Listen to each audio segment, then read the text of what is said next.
Hey y'all, it's me, Kevvie! And me.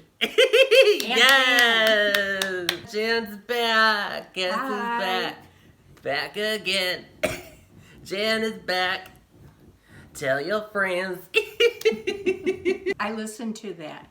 Kevvie sent it to me, so now I know what it means. Yes. Yeah, Jan's here because we read Project Hail Mary. But before we talk about that, I gotta say, since your last appearance on the channel, people have been dying to see more from you. So why don't you tell us about some of your recent reads? Well, first of all, I was so surprised by all the positive feedback from my last appearance. Yes. But anyway, since I was last here, I'm just going to talk about 3 books that I read, and I'm very briefly. While Kevvie and I were reading Project Hail Mary, we were only reading, first we started 3 chapters, and then we were down to do just 2 chapters a day. And I needed something else to read at the same time, but I wanted it to be something light and fluffy. And so I read the Janet Ivanovich book, Game On, Tempting 28. And it was pretty much a typical Janet Ivanovich book about Stephanie Plum, the bounty hunter. In all of the books, Stephanie Plum has a car blow up or get ruined in some way, and she's always her big challenge is whether or not she's going to cheat on her boyfriend, Joe Morelli, the cop, with some really hot guy. And this time the hot guy was Diesel. So it was the perfect book that I needed, something that didn't require a lot of brain power, but was entertaining while I read it. The second book that I read was Death on the Nile by Agatha Christie, and that was upon Kevvie's recommendation. And the reason that she wanted me to read it was because the movie was coming out. So I haven't read Agatha Christie for decades, and but always enjoyed the books. And once again, I probably was rereading it, but of course didn't remember anything. But maybe that's why I figured it out so early. Maybe there was a subconscious thread going on. So anyway, pretty early on, I thought I figured out who committed the crime. And I texted Kevvie, and Kevvie said, "Oh, yeah, well." So, and then I thought, oh no, it couldn't have happened because they had alibis and whatever. But it turns out at the end, I was right. And there were some very unexpected twists in the book, but it was very enjoyable. And Kevvie and I are going to see the movie today after this. Yes, right after we film, we're gonna go watch it. Yes. The last book that I read was Anomaly by Herve Letelier. Oh, here, Anomaly. And at first it started out to be very much like the TV show Manifest. And I kept thinking, okay, which came first, this book or Manifest? But then the book evolved and it became more like Fringe, which was my all-time favorite TV show. And it was kind of stuff that makes your brain hurt. Yes. So I really enjoyed it. It was a good read. The end of it gets kind of philosophical, but it was still okay. And then the actual ending is very confusing and surprising and unexplained. And so I have been, without success, surfing the internet trying to find other people that have read the book just so I could get some other input as to the ending. And there's nothing. And Kevvie even looked. Yeah. I looked all over y'all's channels and BookTube, and nobody's talking about this. And it was really good. That's it. Those are the 3 books. Yeah, so she's gonna lend me that book, so I'm gonna read it. Yes. Yes. That's why it's here. Yes, and then we'll discuss it on her channel. I don't think so. We'll see. But yeah, no, the reason we're all here today is because we read Project Hail Mary. Oh, it was so It was so good. It was was so good. so good. We kept every night saying, "Oh, that was so good. Wasn't it so good?" It was so good. It was so good. So good.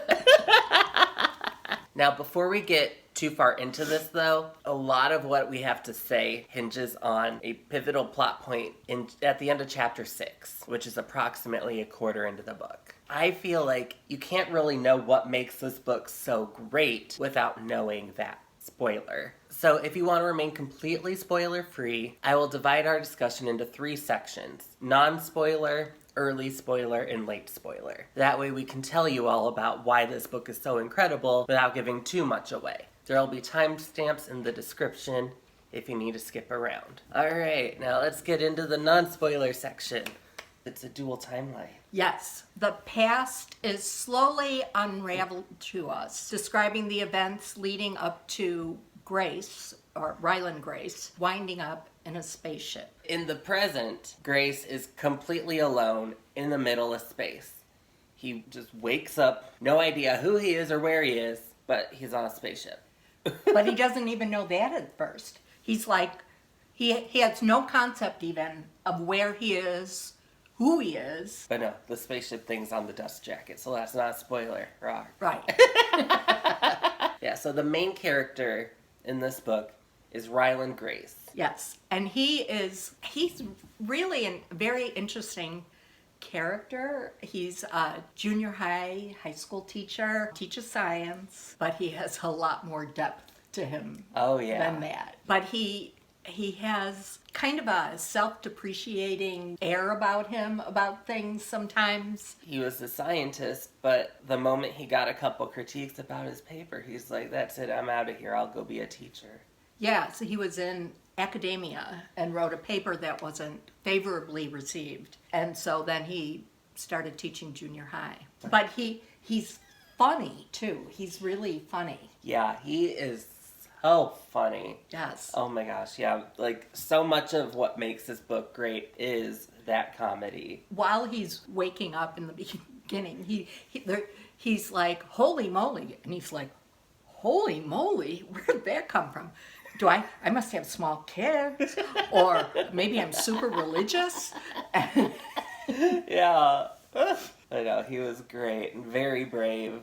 Yes. Going in the spaceship. Yes. Another one of the major players in the book is Strat, who is in charge of Project Hail Mary. Yes. And she has been given unlimited power by every head of state in the world, and has unlimited access to resources, money, anything you name it. Because she needs to make Project Hail Mary happen. Yes. Yeah, she was interesting. Very much a no-nonsense, hard-ass. Just get things done. Yes, we're getting this done. I don't care about you or your concerns or your questions. Right. Just do it. There's 2 other people who are supposed to be on the ship with Grace. One of which is Yao. He's Chinese. He's the commander and goes by the book. In contrast with Ilyukina, who is this drunk, fun-loving Russian.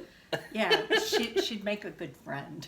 Right? You know, a lot of fun. Wouldn't mind hanging out with her. Yeah. Like we said earlier, the plot, it starts with him on a spaceship, alone, with no memory of who he is or why he's there. And another one of his funny things he says is, "What the fudge?" And he's like, "What the fudge?" Yeah. The issue, the conflict of Project Hail Mary is that microscopic single-cellular organisms are eating the sun. And Ryland is responsible in the spaceship for trying to prevent global destruction. Yes, they have 30 years to figure it out. Yeah, 30 years. Or else the planet and everybody on it is doomed. So that's why they gave Strat all of that power. Yes.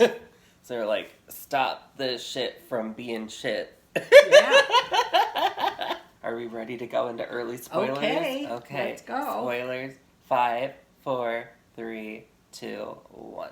Another character, they are called Iridians. There's aliens!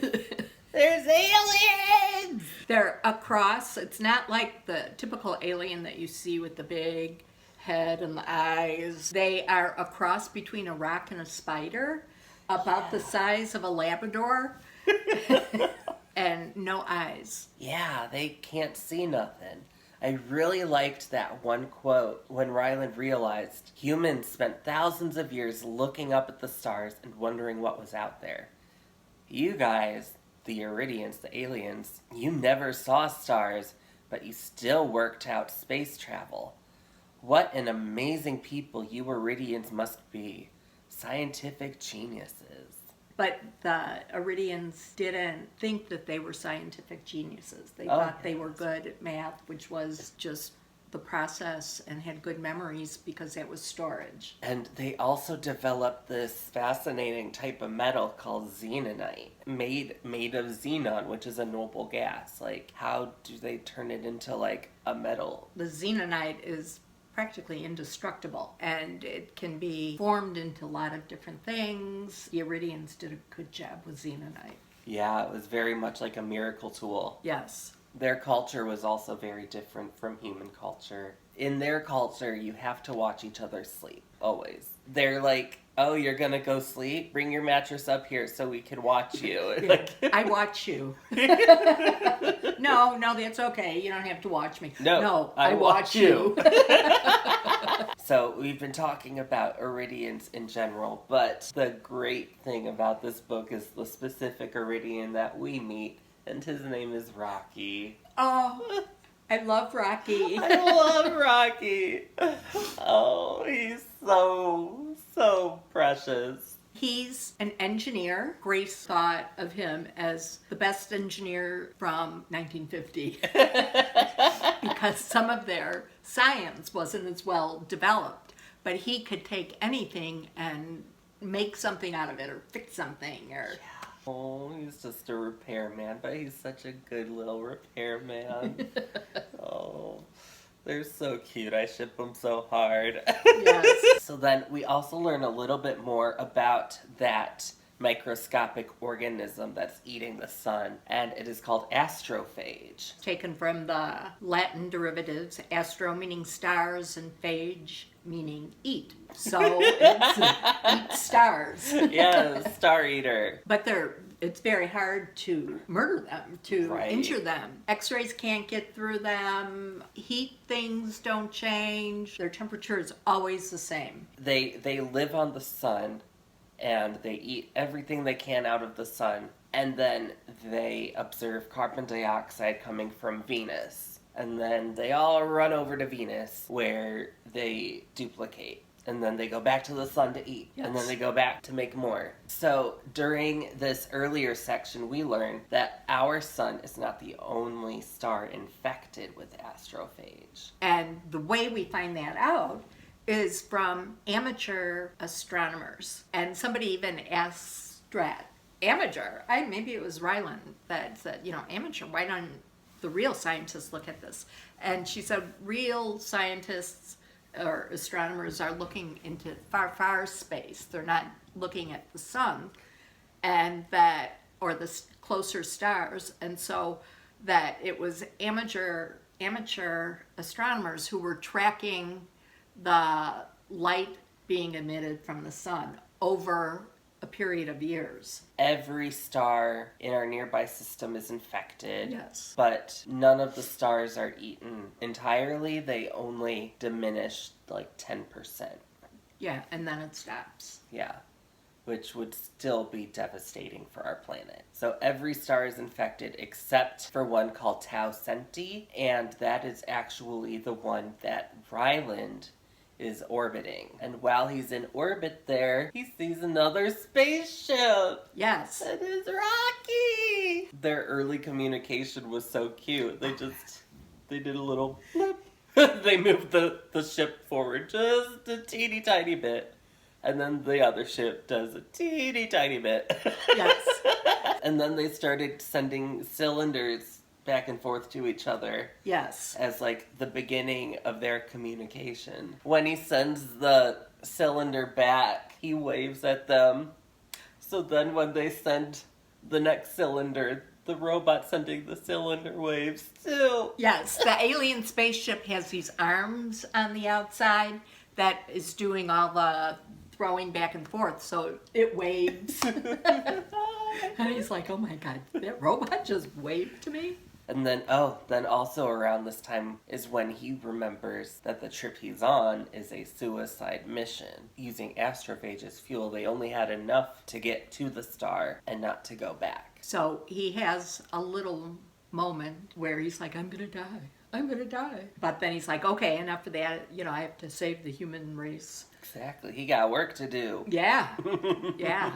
You better work. He and Rocky continue to communicate and eventually fuse their ships together. And they first meet each other. I mean, it's just so interesting the way the author has them meet and interact. And Rocky has put different colored panels in the hallway, but then he finds one that's transparent. It's clear.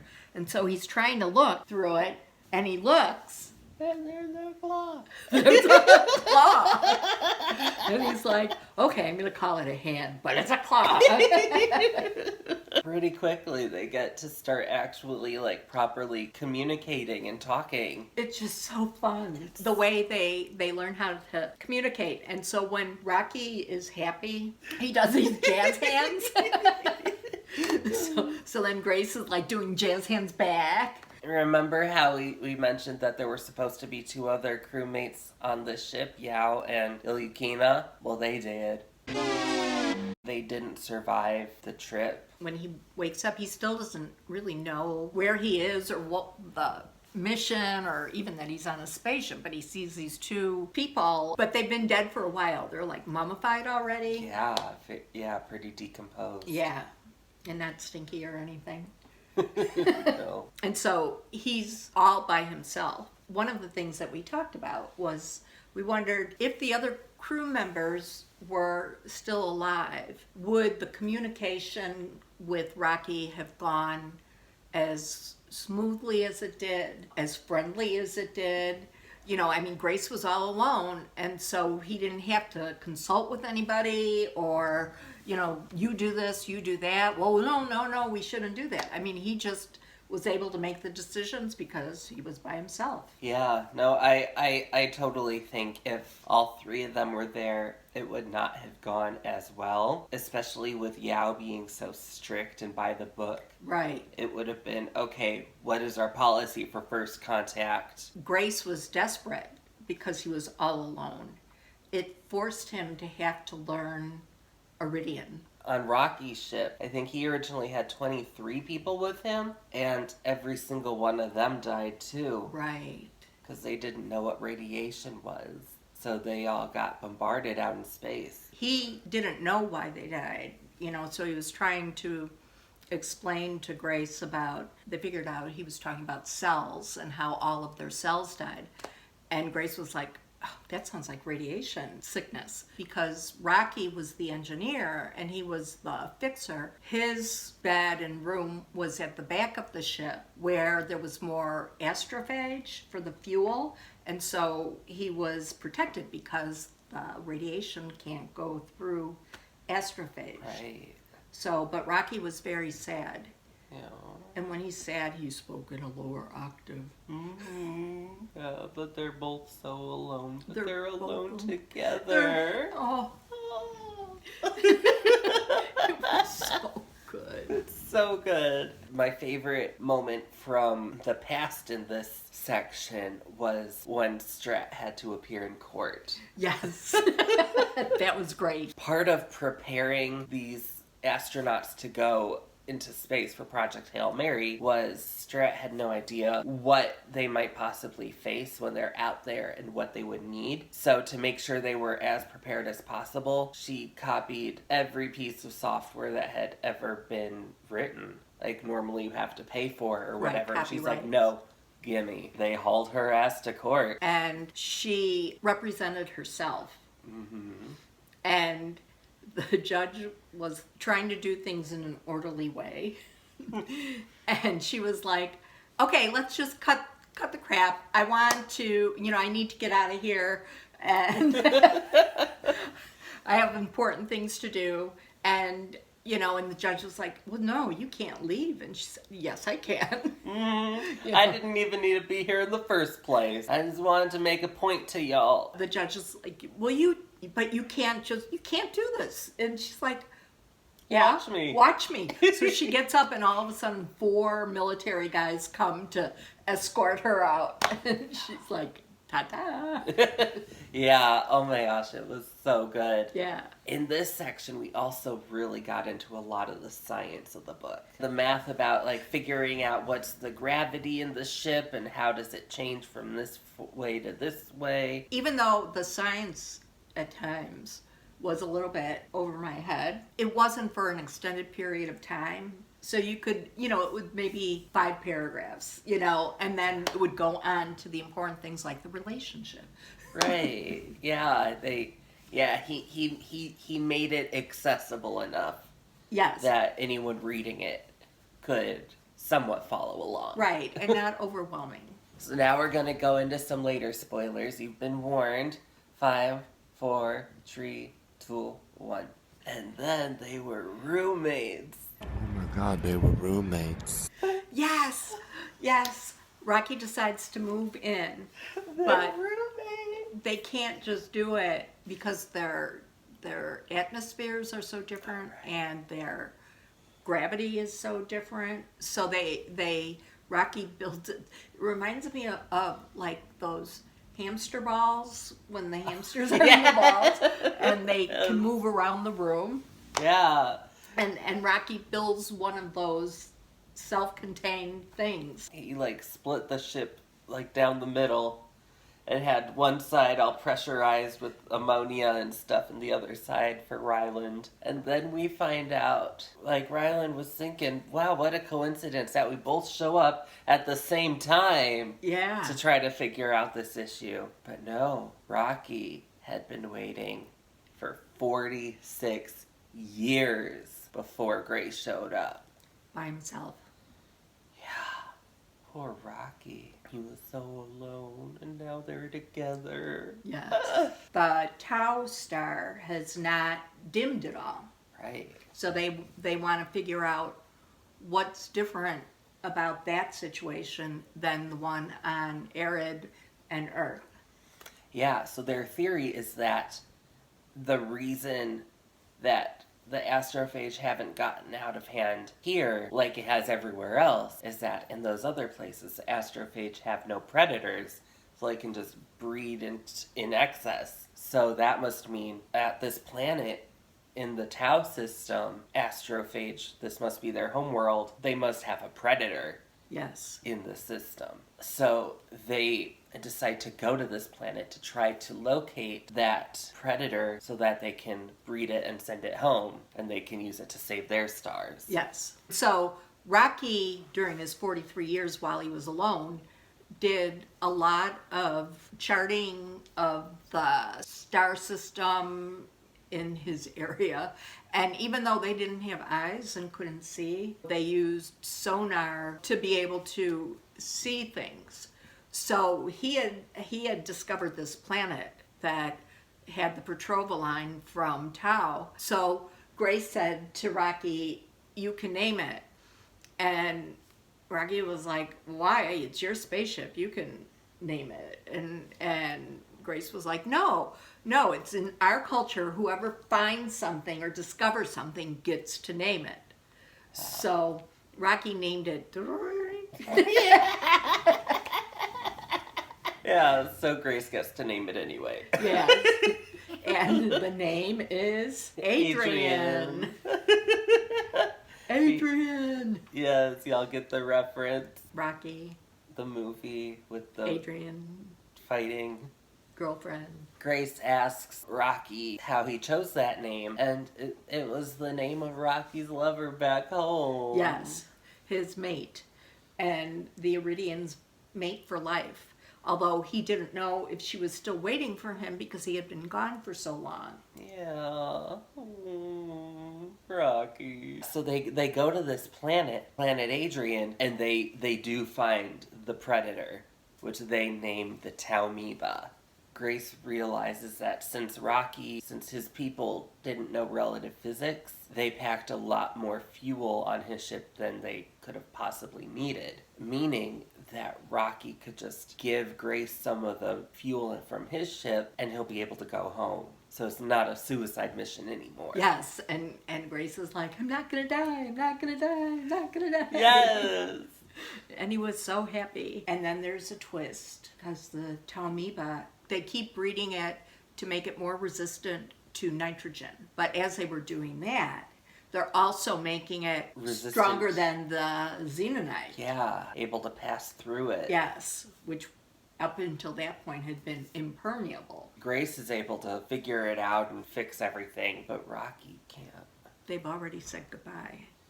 And Rocky's already on his way home by the time Grace figures it out. So then he's left with a choice. Either he can go home and save the Earth, and he can be a hero there, or he can go save Rocky. But the difference is that Grace has the Beatles. Because this was supposed to be a suicide mission for Project Hail Mary, they had 4 independent small spaceships that were called the Beatles, John, Paul, George, and Ringo. Mm-hmm. The data could be put into the Beatles, and those could be sent home. And so Grace could not go home, but send the Beatles, and the Earth would still get the information. He just wouldn't be able to be the hero. Right. Yeah, whereas Rocky didn't have anything like that to send information home. So if he didn't make it there, that whole planet was just kaput. He decides that he's going to go save his friend. He had been tracking Rocky's ship, and then it got to the point where he didn't see it anymore, but he kind of had the right direction that he was going. So then he sees Rocky's ship, but there's no way to communicate because Rocky's ship, of course, doesn't have windows. So Grace has to do the tether and go through space to Rocky's ship. Yeah. And he's like, Rocky! Banging on the outside of the ship. And Rocky's like, you here? Grace? Question? Rocky is so happy. When Rocky's happy, when he's sad, he speaks in lower octaves, and when he's happy, he speaks higher. And so they figure out what to do, and they're going to save Earth, save Arid. Since Rocky's entire ship is xenonite, there's no way that's getting back. So he comes back over to Grace's ship. Yes. And they go together to Arid. Yes. The last chapter in the book, I read it like 2 or 3 times because it was just so good.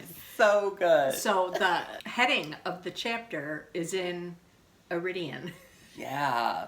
That was such a great detail. Yes. It turns out that Grace is living on Arid. Yeah, he has a little dome with his atmosphere. They don't have any food on that planet that he could eat because they're very metallic people. Right.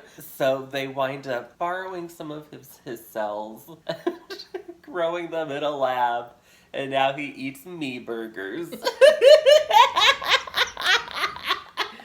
Which you thought was kind of cool. Yeah. I thought it was kind of gross. You wouldn't eat a me burger? Well, I suppose if I had to survive. But it's like just such an interesting concept because, you know, you think, okay, well, you can plant something. Well, he has no seeds. Right. You know, there's nothing to even start any growing. So the only thing he can have is his me burger every day. Yes. So he eats himself every day. Gross. So he's in this dome. It's completely transparent, but he can't see anything. He can't see anything because there's nothing to see because the whole planet is in darkness. And so, but they made it transparent for him, thinking that that's what he needed. They have to make light bulbs. Yeah. So for non-seeing beings to have to create light bulbs was an interesting thing. Yeah, very You know, difficult. Yeah, so he's been living there now for 16 years. Yes, he and Rocky are best buds. They're so cute together. Oh my gosh. They just hang out and they're swearing at each other. Yes. And what's so fun at the end too is that when they're in space, the communication becomes very fluid, but it's still not fluent. After Grace has been living on Arid for 16 years, Rocky is completely fluent, and so when they're talking to each other, it almost sounds like a different Rocky. Yeah. Because the languages just flows so easily. So easily. Oh, it's so good. And then he was a high school teacher on Earth, and now he's a teacher in Arid. Yes. Teaching little baby Iridians, baby spider rocks. Yes, they're 30 years old. Yes. But they're kids on Arid. And they constructed an organ type of thing where he could speak to them by hitting kind of like a typewriter with, you know, the different sounds so that he could communicate with them that way. And he, by that point, was fluent in Iridian. He's able to just teach them science and stuff in their own language using this machine. It's so cool. Oh, it's so good. It's so good. Yes, and he doesn't know whether or not they have the capability of sending him back to Earth. But he doesn't know if he really wants to leave because Rocky's his friend. Right. He doesn't have any friends on Earth. Yeah. Yeah, and until 16 years passed, he had no idea whether or not the Earth was even saved. But it was. The people on Earth are maybe okay. I mean, we just know that their son recovered. The Iridian scientists were able to detect that the Earth's son had recovered. Grace was so relieved, and what did Rocky call it when his eyes leaked? Oh, yes! Weird leaky human. Because he was so happy that he cried, and Rocky's like, "Are you happy?" But even though it looks like Earth is saved, he still doesn't know whether or not he's going to go back to Earth. Right, because, like, it may be saved, but who knows the ramifications of everything they Right. went through up to that point. And he's happy on Arid. So happy. You know, he's got his kids to teach, he's got his friends, he's got his me burgers. His meat burgers. And he's got Rocky, and Rocky's got Adrian. Yes, Adrian waited for him.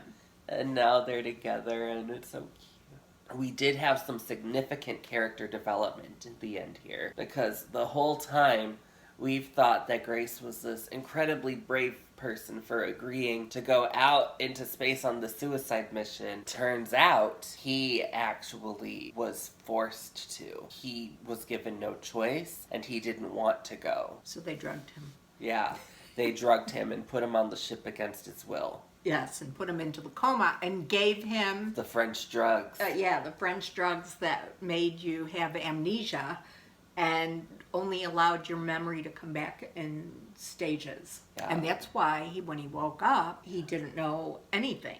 He didn't know his name. They figured that even though he didn't want to go there himself, by the time he remembered that, he'd be so invested that he would Right. see it through. That was actually true. Very true. You know, by the time he fully understood why he was there on the ship and what the mission was, there's no way he would not do it. You know, and it wasn't that, okay, I'm here, I better do it. It was like, okay, I have to save the Earth. Like, when he was arguing with Strat, he's like, I'll just sabotage everything, ah, da, da, da, da. And Strat's like, no you ain't, because you're actually a good fucking person, bitch.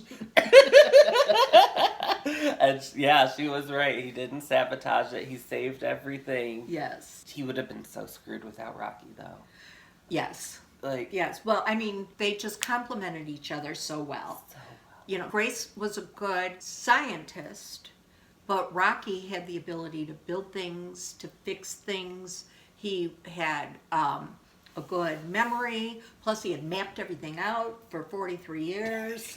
Yeah. I mean, they became such good friends, which was, to me, the best part of the book.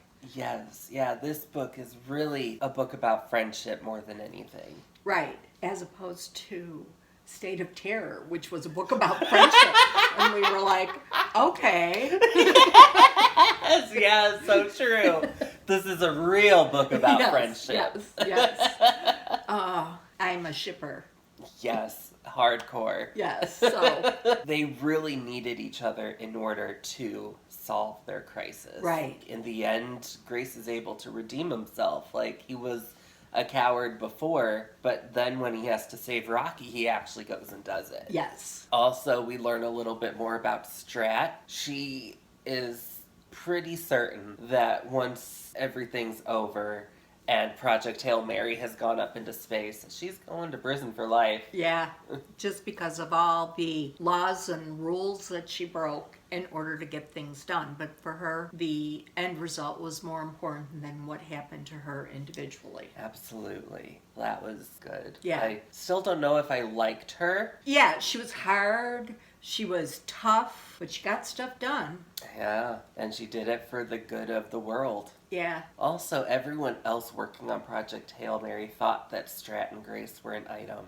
Yeah. And he was like, no. And I they're never like, thought that. and then they're like, well, maybe you should. Yeah, Like, maybe she seems, needs it. Yeah, she's a little tightly wound. Yeah. Spoilers ending. Yay. Yay. Okay, oh my gosh, this book is so funny. It is so funny. Oh my gosh, when they learn what fist bumping is. Yes. So it's like, here, fist bump. And he's like, what? He's like, it's celebration, fist bump. The next time there's something that can happen, then it's like, fist me. Yes, fist me. And Grace says, No. it's fist bump, you know. And then the next time, fist my bump. fist my bump. And Grace is like, no. It's just fist bump. And then, like, when they're on the ship and the lights go out, and Grace is like, okay, stay calm. And Rocky, like, not having eyes. Why not calm? Why not be calm? They wound up bickering a bit. Rocky was making fun of humans having to use the bathroom and like humans so leaky. And he's like, well, on Earth we have scary deadly creature called a spider. And you look like one of those, so just so you know. And then Rocky says, Good, proud. I am scary space monster.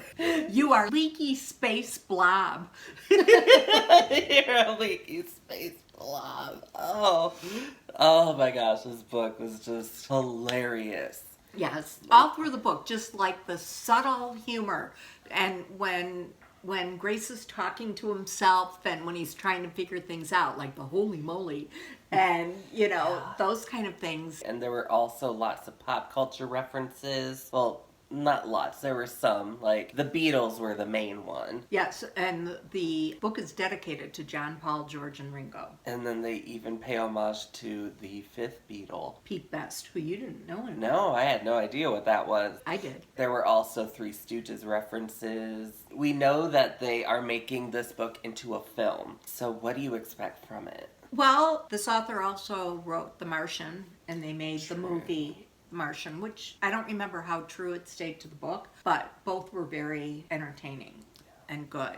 So I'm hoping that they can keep the integrity of the book when they make the movie. Yeah, my just main concern is how could they translate the dual timeline into the film? Yeah. I don't know how they're going to do that, but hopefully they figure out how to do it well. I hope so. So yeah, overall, what'd you think? I think it really was the best book that I've read in a couple of years. I loved the book. I think it had a little bit of everything.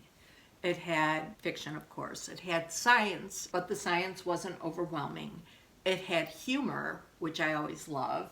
It had relationship, and I'm a shipper at heart. And it just had everything that you could possibly want. Oh, Yeah, it was so good. Easily the best science fiction novel I've ever read. Like, oh, so good. Yes. And if we weren't reading it as a buddy read, where we had it broken up into small chunks, it's the kind of book that I would have stayed up all night reading just so that I could have found out more and gotten to the end. And then once I did get to the end, I read the final chapter again and again. And again, it just didn't want it to end. I didn't tell you this. Oh. I read the book again yesterday. Whoa. Well, that's why it's all so fresh for you. Yeah. And you know what? I liked it just as much the second time. Oh, that's so good to hear. Yeah, but I read it really fast. So.